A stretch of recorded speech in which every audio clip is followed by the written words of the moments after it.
Good morning or afternoon, everyone. Okay, I am going to be getting my screen together. Hi there. How are you? Nice to see ya. Nice to see you as Wonderful. well. Thank you. I'm actually getting myself set up on my end. Okay, welcome everybody. Welcome to the call. We'll give everybody a few more minutes to jump in here. So thank you for being here. I want to just go over a couple of things here. I'm going to start off, as always, I'm going to give an Iraqi update. It's kind of behind the scenes. Then I'm going to talk about things that I'm kind of interested in. I love the coins. I know that you love the coins also. I think it's the innovative technology that's here from, in the future, we're going to bring it here to the current talk today. And so I'm pretty excited for today's call. Let me grab a couple of my papers here. There was a couple of things I wanted to talk about.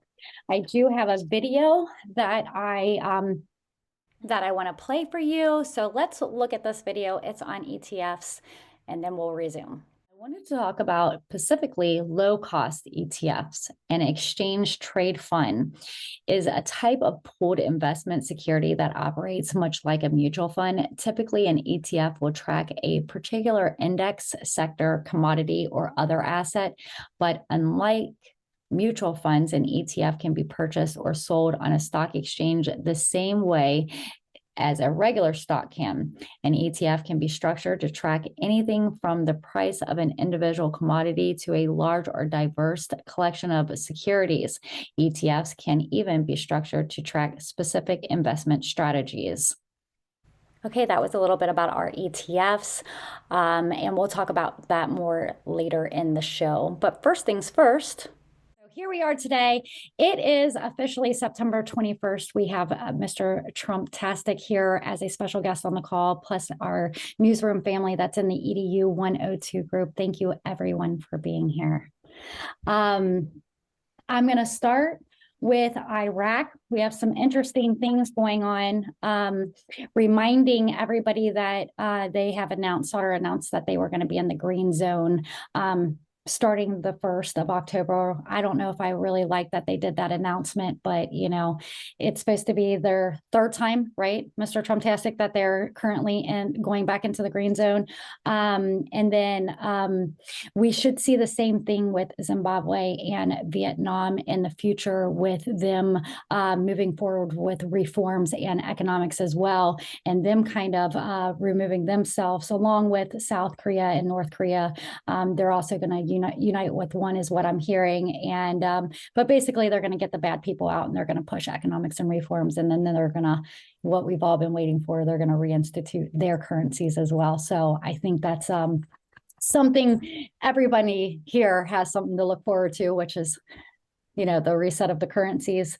I was thinking that the reinstitution of the dinar would probably come first, but now I'm kind of weighing the fence here, whether or not which will be which, as I'm watching the dominoes start to actually fall.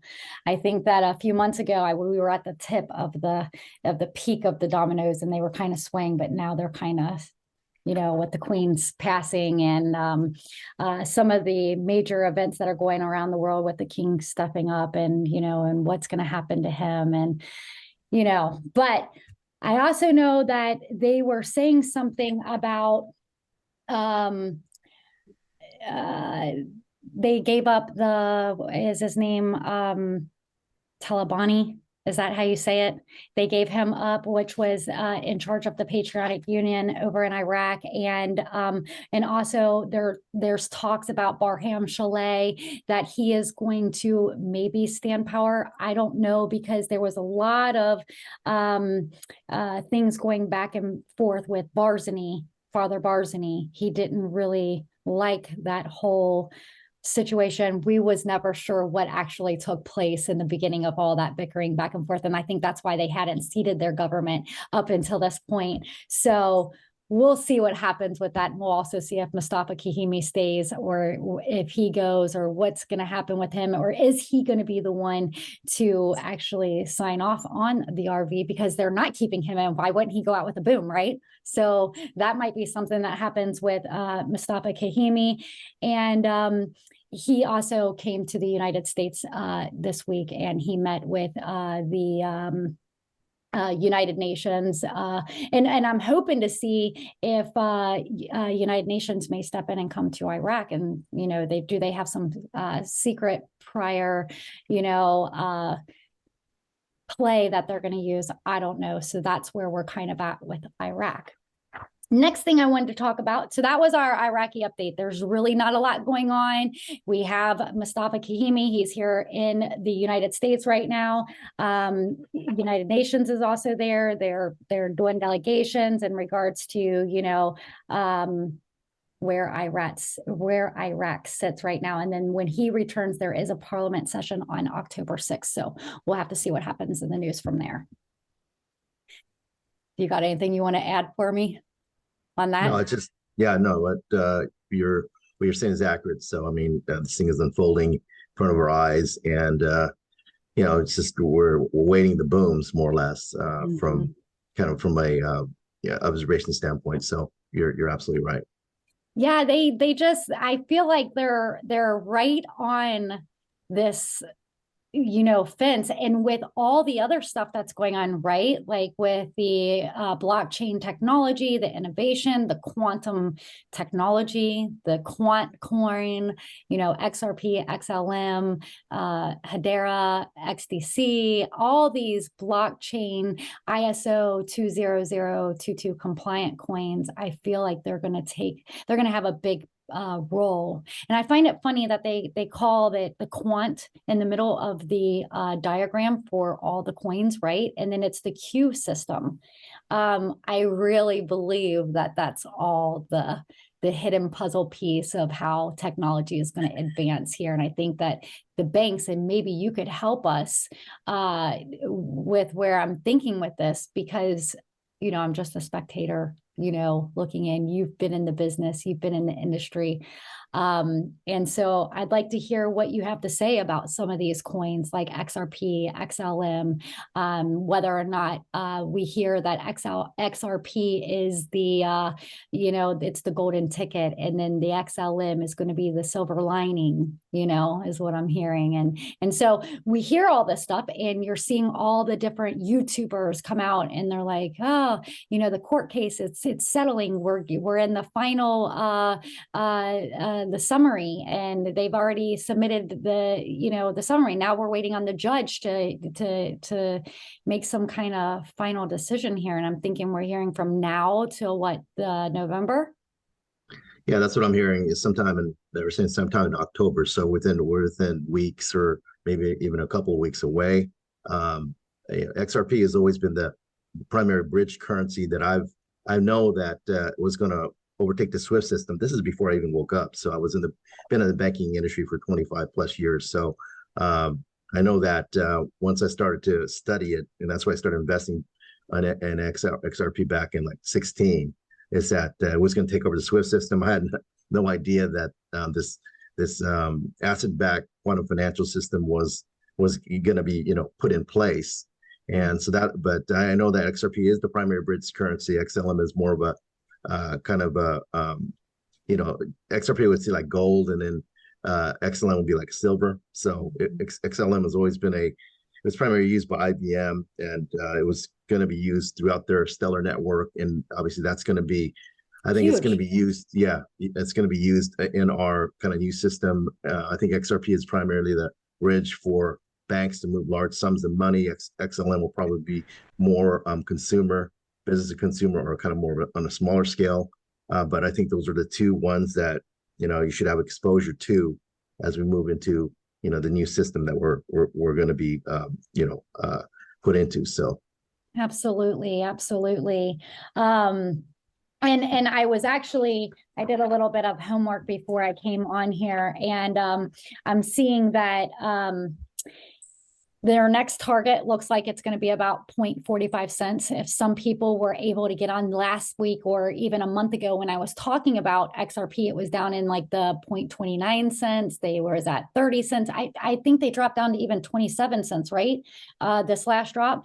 And what I'm expecting from the whole XRP is I see it going up to 45 cents, right? Or ish area. And then I see it coming back down for one more drop. And I'm thinking it probably be like under the 25-cent range, somewhere just, you know, making it underneath there.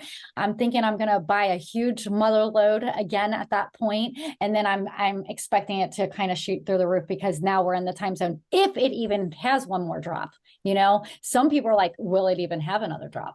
You know, will we see that? Did people lose out on that opportunity? No one really knows, but I do think that we might just get one more buying day, one more. At least I'm praying for one more. Come on, give it to us, one more, you know? So I'm looking for it to go up to like the 45-cent area range and then come back down. It could get as low as the low 20. I don't think it'll get underneath 20 cents. I just don't. If it gets down to 12, I've heard some people with very wishful thinking, if it gets down to 12, well, you know, we're going to be loading up big time there, you know? What do you think that XRP is looking at? We hear the Simpsons predicting the 589. We hear the different YouTubers saying it's going to go to $3 right away, you know, right before the hearing. And what do you think?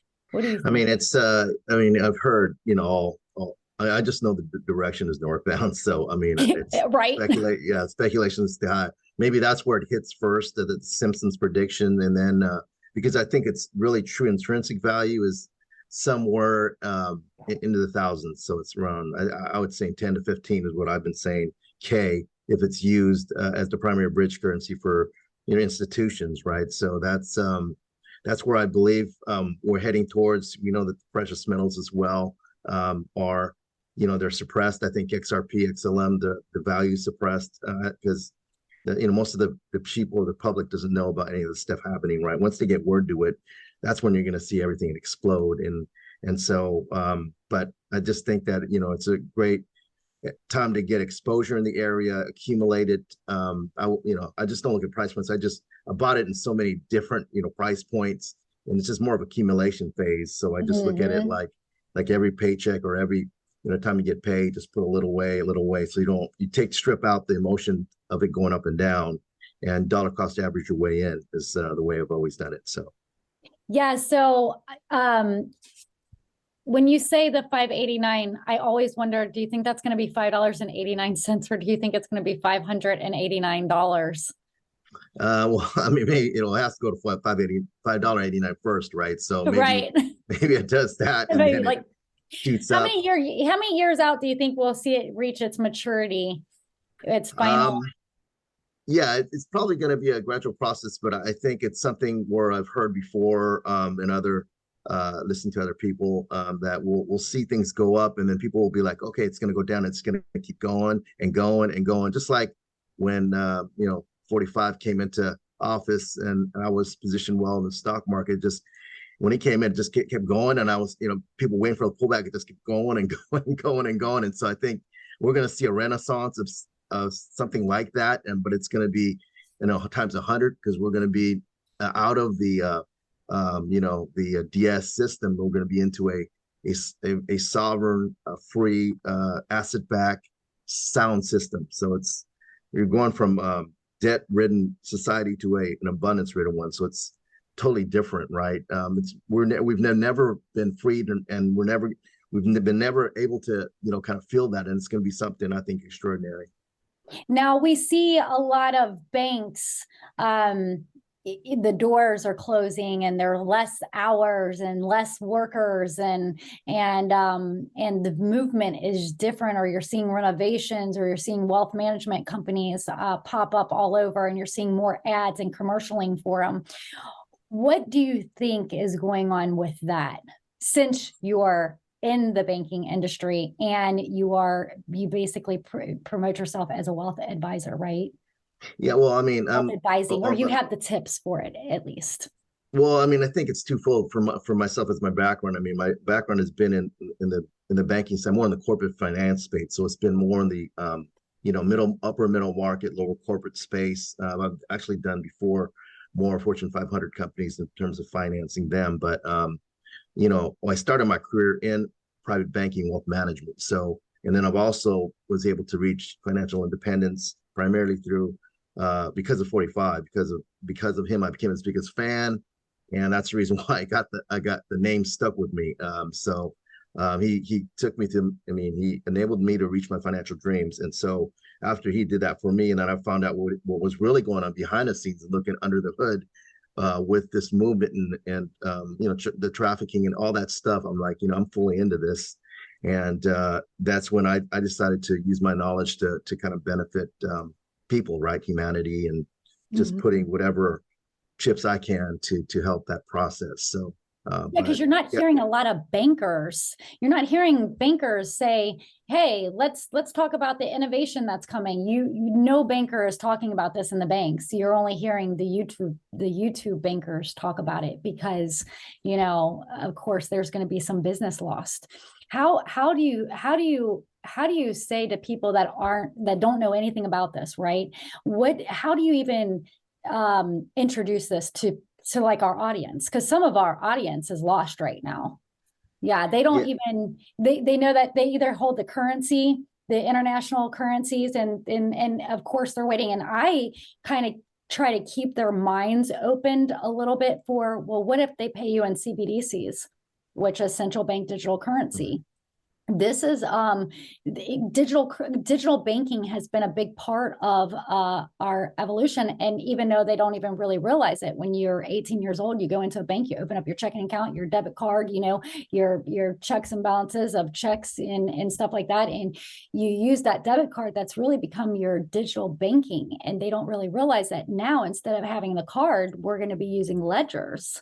And I think what I'm hearing is that the banks will have to, because they're partnerships with the innovation, they're going to have to also do the same type of advancement. How do you see that happening, and how help us with that shift there? Yeah. I mean, I think and the bank that I'm employed by, actually, they, and this is the reason why I know it's moving towards a more wealth management people focused system as opposed to more of a globalist system, is that the banks like Wells Fargo, larger major banks, have been creating or shifting towards focus towards more wealth management centers. So there's been closures of banks over the last year, a boatload of retail shops being closed and consolidating into centers that are more people focused. So there's also a shift more towards digital banking. My employer is moving towards that way. And when it was announced last year, I was, certainly I was ahead of the news, right? If you're in this movement, you are definitely ahead of what happens in the mainstream.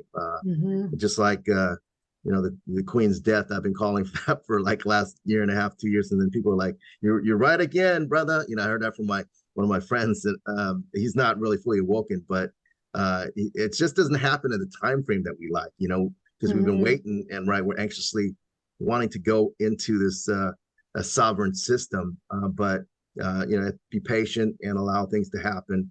But the shift is definitely moving towards a wealth management focus, and so and then you have to take care of yourself in terms of your net worth and monies and stuff like that. So I'm not a financial advisor in any way, but that's what I've done individually in terms of research and obviously getting educated through this movement and all aspects of it. We have tons of guests on here today. I know they have lots of questions. I'd like to, when we return, talk about, what do you think that we should be, what is a good portfolio for us for wealth management? What did you do to help get yourself set up? I know most of these people in here, they have projects because they're gonna exchange into the international currencies, whether it's before or after, we don't know. We're waiting as everybody else is waiting. Which one will go first? Will it be the reinstitution, or will it be the revaluation of currencies? But at the end of the day, everybody is prepared. They all mostly have projects that they're working on, or they have a project they're going to give to you. Maybe they're older and they don't have all the time, but they're still going to give to those type of projects. Moving forward with their portfolios, what that's what I want to hear from you about what they can start doing to start putting their portfolios together to look good for their bankers. We've already had a banker on here. He talked about knowing your banker really well and forming a relationship with the banker. They know that they'll be going into the banks, and they know after going into the banks, they'll make an appointment with a certified international currency expert that's going to cash in their currencies after they leave from that step of the bank. When we return, we're going to have you come back and tell us how those portfolios should look.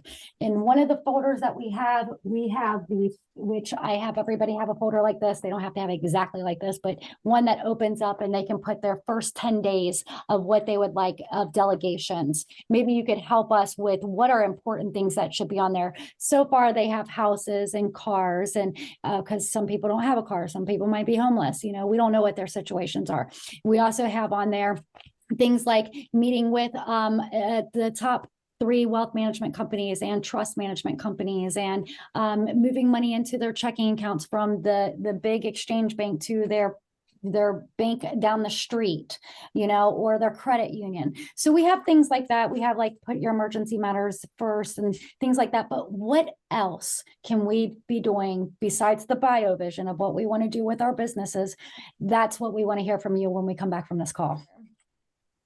So just before we ended our last video, we came back and now we're talking about these folders that we prepared for our PBA. And because you can manage wealth pretty well and you're good at talking on it, we thought we'd bring you to the show. And what we had asked is, so inside of our black books that are for our PBA, we got things like our emergency matters, our homes and furnishings and transportation needs. We have moving money to like banks and credit unions and, you know, the smaller end banks that are the corner store banks down the street. And then we also have on those papers to interview 3 trust management, 3 wealth management. For instance, like Besner Trust, we may or may not use them. We don't know. This is just an example. Or BNY Mellon Wealth Management, which is wealth management. And I know that there's like a 10 million minimum, 100 million minimum, 1 million minimum, depending on what your proof of funds is, right? Mm-hmm. So, and that's all that we really have on those papers. Is there anything that we should add to those portfolios? But yeah, I mean, my thing is to you're set with regards to how you're prepared, but also to, you know, allocate your assets outside of in different asset classes, right? So looking at precious metals, specifically, you know, silver is more of a suppressed commodity as opposed to gold, but gold is great as well. So all the main precious metals, gold, silver, platinum, palladium, copper. So to have exposure there, and have it physically in your possession, and then obviously diversify out in terms of having it at a depository, or you can also have. I also invest in precious metal stocks that are essentially like miner and royalty companies because they move 3, 5, 10 times as fast as the commodity itself. So we need to add precious metals to our portfolios for the first 3 days. We want to find out as underneath the wealth management, we need to reserve that on our and get in some kind of place that can purchase it for us on a regular basis. Yeah, the company that I do it for my 401k in our area is Noble Gold, and so I do shift assets there, you know, through my IRA and then past 401ks from other, you know, employers that I was with that before. Also, they do it also, you can have just a regular cash account that you can purchase it. And what they do is they put it in a depository, but if you want to take possession of it, you can do so on your regular cash account. They'll send it to you via FedEx to get the actual possessions of the metals. Yeah, that's awesome. Now, what happens once you have so many and they don't fit in your at-home safe? Is there like a custodial holding place or something safer? Yeah, exactly. There's a vaulted two places actually, Texas and then also Delaware. And so, but the one in Texas is the one where I've had mine. You know, Texas is obviously a red state, and so I trust it there. And then they also take photos of the precious metals and send it to you every quarter. just to make sure that, these are, your precious metals. And then you also get statements just like you would a brokerage account. What is that called when you call the bank and where is that at? Yeah, it's Noble Gold. So you can find them online, Noble Gold Investments, and you can call them. And I am affiliate of them. So I have an affiliate agreement I signed with them, and I promote that on my social media platforms and my channels, as well as link to is what I talked about before on the private investing into Ripple IPO shares. And those are things that you can get as a accredited investor. And we talked about wallets, right? So some of the wallets that we want to keep our coins on, which is kind of like having a NFT, which is this is the coin, whether it's NFT, coins, housing, real estate, etc. Right? There's a market, and to have a diversified portfolio, and then to have your coins in a wallet. You talk about XRP settling soon, and so the primary bridge currency in the quantum financial system, and the system that we're going to go into through Nasara Jasara, level playing field for what Trump has said previously, that all the countries in the world will be on a level playing field, and also on the specific areas that we know of in Iraq, in Vietnam, and we also know Zimbabwe, all these areas that it's been really, the DS is really suppressed, the value of the currencies. Those currencies are going to finally get freed from enslavement, and their currencies are going to be reflective of the assets that they have finally. And so that's what's going to happen in this reset. Is everything that's been depressed is going to explode. Everything that's been artificially put up is going to be slammed. And so we're going through this reset. And so it's going to be an asset-backed system. That's their currency is going to be based on the assets that they have, which is precious metals. It could be diamonds. XRP is going to be right. XRP is the primary bridge currency in that system. So which runs on blockchain technology. That's correct. So it's like if you have the US dollar and then the Japanese yen, in order to move it over, you need a bridge, and that bridge is XRP. So that's the way I look at it. Is an XRP is the primary asset, and then XLM is the more the peer one that's going to be used. And the wallets, so we need to store those in wallets, and then the wallets that I have a ledger. You have a I do have it on not a ledger, but in wallet. But I also do have some on the exchanges. I know that there's been some speculation as if we should or we shouldn't. That's why I've done it both ways, because just to be, diversified. I do believe this is really a movie. So I think whatever, even though they may say you may lose this and that, everything is mirrored in the quantum financial system. So you're going to get everything back, is what I've been told, plus a lot more because of what's coming. Because we've been in a debt enslaved society, and now we're going to a more of an abundance and benevolent society. So we've never experienced that before. You talked about Putin.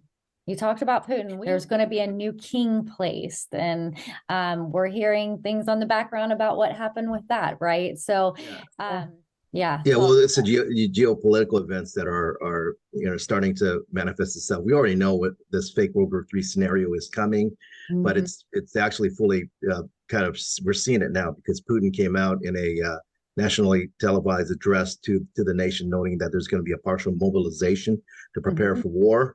And so now I'm seeing on the Telegram and the news sites, all the people are starting to disperse and trying to get out of Russia, and all of the flights are being booked. All the people that want to get out of there are trying to get out of there as soon as possible. And so this thing is being played out. He's also stated that there's going to be a nuclear that they won't hold back. That nuclear angle to it is all on the table against the West, which is of course Brandon and NATO and all those guys. So it's going to be, maybe it's that solar flare that we've been told that's supposed to decalcify our pineal gland, and all the sleepers going to wake up. So I don't know how this thing is going to end, but there's could be also an ET invasion that have been heard, and the extinction level events looped into it. So it's a myriad of different scenarios, but it's going to be biblical, and people are going to remember this, because it's like our 1776 happened all over again at a much higher level. We really appreciate you for being here. Isn't there something though that you've been advertising on all of your podcasts that I've been seeing lately? The Asea. I also got some. Yeah, it's one of the most amazing products that I've ever been associated with, and I was introduced to this by Spiritually Raw Jay in April, Mhm. and I started taking this around 3.5 months ago, and it just kind of blew me away in terms of what it does, vanity, things I can see right in front of my face, and also how you make you feel. You have more energy, sleep better. It's in a league of its own. It's a supplement, but and interestingly, the founder of the company. Um, Refused to sell out to a pharmaceutical company. And so that tells you everything you need to know with the reasons, because they wanted to bury it. And so this is something that it really is. I call it the bridge to med beds, because it really is that until we get to the other side of this. This is a great thing that everybody can use. I think it's, cellular technology, redox molecules, which essentially makes you younger, the ages you in So so many I different have ways. the cream. So you have the drink. So what do you feel? To tell us about your own experience with it. Because I Yeah, I mean, haven't drank the drink yet to be able to see oh, how okay. it makes you feel. I put it right on my face as soon as I got it. I was like, oh my gosh, I love this stuff. It makes my face feel so smooth and so I'm totally in love with Asea. Actually, Rhonda, our admin, she's actually into the Asea, and men and women are using it. Yeah. Yeah, it's a phenomenon. I'm doing both the skin and also the drink, and the drink is started off at I started off like at 8 ounces, so 4 ounces in the morning, 4 ounces at night, and it did initial shock to my body, which I wasn't prepared for, and but as I lowered it, now I'm back up to the 8, and actually got off a couple medications that I was taking. So there's only one Wow. medication left. I'm almost medication free now, within 3.5 months, which is pretty wild, because I've Wow. talked with the doctor Silverman and the people at ASEA, and they've they're medication free. They told me some of them that were on a bunch of medications were around 9 months to a year. Then you can Now, was get this off of heart entirely. medicine or? Yeah, heartburn and allergy medications, and I just Oh, have one left, which is my blood pressure. And oh, I okay. haven't ever since I've taken this, I have had it's actually lowered my blood pressure, so I'm gonna have to look to lower my prescription with my physician Or regarding maybe the not strength. need it maybe Yeah, in the future. Yeah. yeah. Yeah, Eventually, that's you won't need fantastic. it. So, yeah, it's unbelievable product. It's really changed my life, and just a lot of my listeners too. It's changed their lives. So I'm just pleased to be That's associated with it. wonderful. That really truly is wonderful. Well, thank you. Thank you for sharing your story with us because we had Dr. Lamar on a few weeks ago.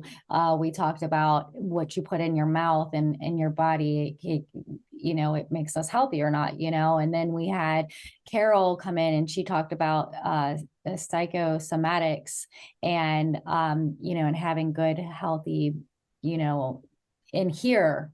So we talked about what we put in our bodies, we talked about here, and then you're talking about a supplement. It's always best to know that you have a healthy mind, healthy body, healthy soul when you're making financial decisions.